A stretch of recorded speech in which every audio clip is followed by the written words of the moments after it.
بسم اللہ الرحمن الرحیم۔ السلام علیکم ناظرین۔ پاکستان مسلم لیگ نون یو کے کی قیادت کے ذریعے اہتمام ایک پریس کانفرنس کا انعقاد کیا گیا، جس میں پاکستان سے آئے ہوئے مسلم لیگ نون کے اہم رہنماؤں نے شرکت کی۔ ہمارے نمائندہ خصوصی یورپ اسد نواز کے مطابق قائم مقام صدر پاکستان مسلم لیگ نون یو کے شکور خان نے مہمانوں کا شکریہ ادا کیا۔ اس موقع پر میڈم عظمیٰ بخاری، سیکرٹری انفارمیشن پنجاب، سابق وزیر مملکت برائے پانی و بجلی چودھری عابد شیر علی، مرتضی عباسی سابق ڈپٹی اسپیکر اور سردار شاہ جہاں یوسف نے بھی خطاب کیا۔ مزید اس حوالے سے دیکھتے ہیں یورپ سے محمد اسد نواز کی یہ رپورٹ۔ میاں صاحب I love you، میاں صاحب I love you، میاں صاحب I love you، میاں صاحب I love you۔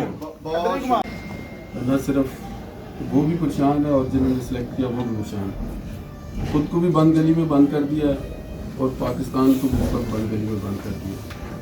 تو میں سمجھتا ہوں کہ اس وقت ہمیں ہم کلام ہونے کا موقع دیا ہے۔ میں مختصراً کوشش کروں گا 3-4 منٹ میں سیکرٹری بھی بنایا، تو اس سے میں سمجھتا ہوں کہ ایک میسج تمام اوورسیز کو بھی جاتا ہے۔ اس نااہل اور نالائق حکومت کو ایکسپوز کرنے کی اس میں اور زیادہ اضافہ ہو جاتا ہے، اور آج آپ سب لوگوں نے یہاں پر کمایا گیا چینی جو شوگر انڈسٹری کے حوالے سے، اس کے بعد جتنے چور ڈاکو ہیں ان کو کل این آر او دیا گیا۔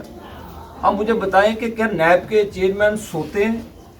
کیا وہ بھی عمران خان کی پوڑیوں پہ لگ گئے یا وہ بھی عمران خان کے نشے پہ لگ گئے؟ ان کو بی آر ٹی پشاور کی ایک لحاظ سے پچھلے جو 5 سال گزرے میاں نواز شریف صاحب کی سربراہی میں، اور ان کو حج کی منسٹری دی گئی تھی میاں صاحب نے، کیونکہ اس سے پہلے جو حکومتیں تھیں تو حج کی منسٹری